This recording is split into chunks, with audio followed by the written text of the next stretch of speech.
In Delivering Happiness, A Path to Profits, Passion, and Purpose, Zappos CEO Tony Hsieh challenges businesses and organizations to redefine themselves as opportunities to contribute to happiness. By changing the way we do things and applying emerging research in the happiness field, he says, we can create happier workplace cultures, employees, and customers. The book includes a deep look at how Zappos created a much-loved brand, but the lessons have widespread application. The three main concepts: make your customers happier through better customer service, make your employees happier by focusing more on company culture, make yourself happier by learning about the science of happiness. Culture and a positive attitude are touchstones throughout. Brand through customer service.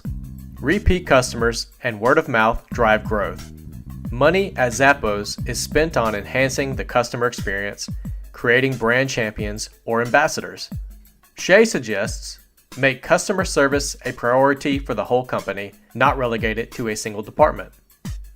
Make wow a verb that is part of your company's everyday vocabulary. Find and hire people who are already passionate about customer service. The power of a positive phone interaction is underestimated, Hsieh says. Zappos creates wow experiences with employees trained to give customers their undivided attention for 5 to 10 minutes on the phone, surprise upgrades, free two-way shipping, and a generous return policy. What could your company do? Culture is number one.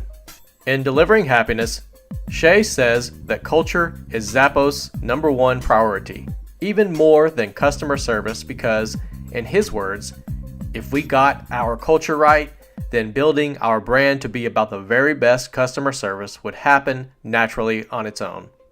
An engaging culture has committable core values, attributes that can be seen and felt. Many corporations, Hsieh says, have core values with lofty but fuzzy ideals that sound like a marketing department press release on a bad day.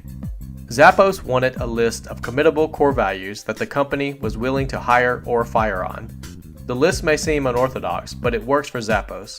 Some of the brand's unique core values include: create fun and a little weirdness, be adventurous, creative, and open-minded, build open and honest relationships with communication. Creating committable core values and truly integrating them into operations can align an entire organization, providing a guide for employees to make their own decisions. Hsieh suggests taking each core value your company cites and do a Google search for each one of them. Do the words mean what you thought they did? Are they specific or so vague they could apply to any company or no one? Can your employees act on them? This exercise can serve as a test for whether or not the values uniquely fit your organization. A smart company also is open to other ways to improve culture with employees, from regular surveys to creatively posed questions, to something like a multiple choice photo ID of a random employee to log into your computer. At Zappos, these touches both engage employees and bleed over into how the company treats customers. To further support its commitment to great workplace culture, Zappos created the Zappos Culture Book, a compilation of views from Zappos employees about company culture, good and bad. This book is available on the internet to anyone, including the public, and people who read it get a real sense of what the culture of Zappos is like. What would your company culture book read like? The Science of Happiness. What is your goal in life? Now ask why. The answer is almost always happiness, or at least what you think will make you happy. Hsieh believes we are all taking different routes to get to the same goal. Learning about the science of happiness and applying those lessons to our businesses is a wise investment in making customers and employees happier.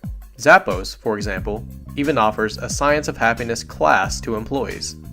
For changing organizational culture, Hsieh lays out several happiness frameworks for consideration and inspiration.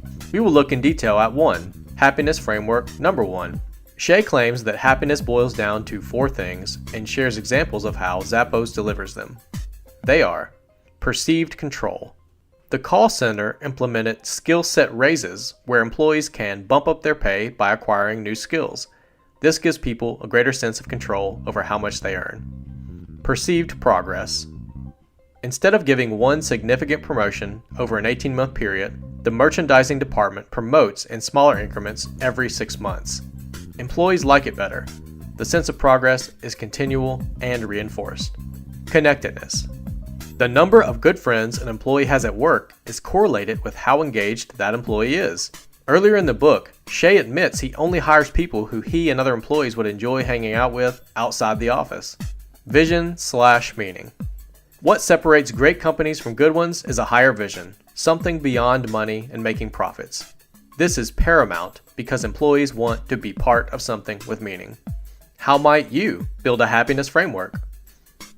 This has been our look at some of the ideas from Delivering Happiness by Tony Hsieh. This book challenges you to create your own path for your organization and buck conventional wisdom. Get inspiration from this book. Thanks for watching, and leave us a comment below to let us know what you think about this book review.